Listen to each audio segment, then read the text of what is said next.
Hello everyone, my name is Hemant and you are watching CrediWealth. और CrediWealth में हमारी technical analysis series को आगे बढ़ाते हुए आने वाले हफ्तों के लिए मैंने एक स्टॉक स्विंग ट्रेडिंग के लिए सेलेक्ट किया है और इसका नाम है एनसीसी लिमिटेड।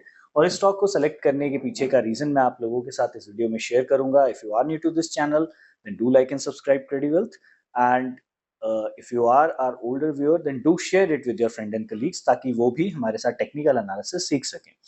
सबसे पहले तो देखिए, मैं इस चार्ट को एक बार आपको मंथली टाइम फ्रेम पर दिखाना चाहता हूँ। तो मंथली टाइम फ्रेम पर हालांकि करंट मंथ की कैंडल अभी कंप्लीट नहीं हुई है, तो अगर सपोज कीजिए ये मंथली कैंडल इसी तरीके से एक स्ट्रॉन्ग कैंडल की शेप में अपने आप को फिनिश करती है तो ये एक बहुत ही अच्छा साइन होगा।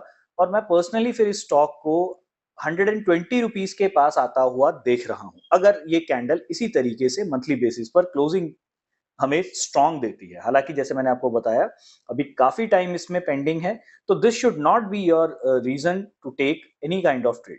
लेकिन मैंने मंथली चार्ट यहाँ पर इसलिए ओपन किया है ताकि आपको ये समझ में आए कि 97 रुपीज का जो लेवल है इस स्टॉक के लिए वो कितना क्रूशियल लेवल था। और उस लेवल के ऊपर वीकली बेसिस पर एक डिसेंट कैंडल बना करके प्राइस ने क्लोजिंग दी है। अगर आप देखें यहाँ पर तो मल्टीपल अटेम्प्ट्स हुए थे इस लेवल के पास, लेकिन स्टॉक ने इस लेवल को रिस्पेक्ट किया, कभी भी ब्रेक नहीं कर पाया। और अगर आप अभी इस लास्ट वीक की कैंडल को देखेंगे तो इसने इसी लेवल को रीटेस्ट किया है, जिससे हमें पता चलता है कि इसने इस लेवल को सपोर्ट में कन्वर्ट किया है। प्लस क्लोजिंग बेसिस पर ये लास्ट वीक के हाईएस्ट प्राइस के ऊपर क्लोजिंग बेसिस पर बंद हुआ है।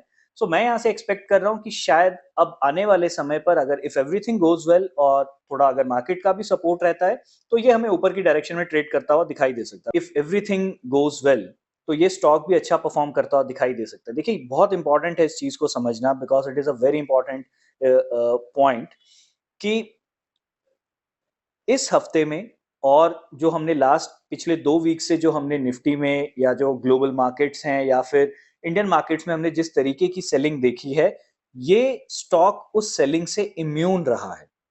ग्लोबल मार्केट्स गिरी हैं, हमारी इंडियन मार्केट्स गिरी हैं, पर ये स्टॉक नहीं गिरा है। तो इससे पता चलता है हमें कि यहाँ पर बाइंग प्रेशर काफी ज्यादा स्ट्रांग है।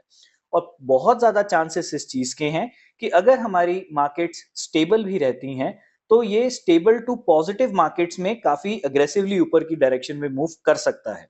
क्योंकि स्टॉक का अगर आप ओवरऑल मोमेंटम देखें और जिस तरीके का स्टॉक का जो स्ट्रक्चर बन रहा है, that is higher highs and higher lows formation, तो हमें ये स्टॉक आने वाले टाइम पर 120 रुपीज तक के टारगेट्स अचीव करता हुआ दिखाई दे सकता है। लेकिन हम एक बार इसको डेली टाइम फ्रेम पर भी देखेंगे। तो डेली टाइम फ्रेम पर जैसे ही हम आज के दिन की कैंडल को देखेंगे तो इस कैंडल की शेप एक शूटिंग स्टार कैंडल की शेप बनी है। और हमें पता है कि शूटिंग स्टार कैंडल बनने के बाद मार्केट में सेल ऑफ जरूर आता है।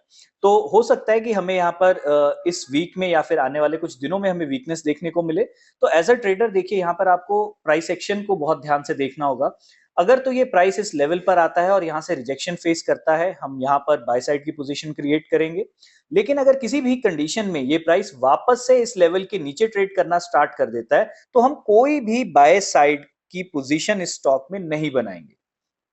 याद रखिएगा कि 97 रुपीज के नीचे अगर ये स्टॉक क्लोजिंग बेसिस पर ट्रेड करना शुरू कर देता है तो हम वहां से किसी भी तरीके की बाय साइड की पोजीशन का ट्रेड नहीं बनाएंगे। लेकिन अगर स्टॉक इसी लेवल से रिजेक्शन लेता हुआ दिखाई देता है तो हम डेफिनेटली यहां पर बाय साइड की पोजीशन का ट्रेड बनाएंगे। टारगेट्स मैंने आपको बता ही दिए, 120 रुपीज तक मैं स्टॉक को जाते हुए देख रहा हूं। एंड उम्मीद करता हूं कि आज की वीडियो में आपको मैंने जो कंसेप्ट्स बताए हैं वो कंसेप्ट्स आपको क्लियर हुए होंगे। और अगर आप इस चैनल पर नए हैं then do like and subscribe CrediWealth and thank you. Bye bye.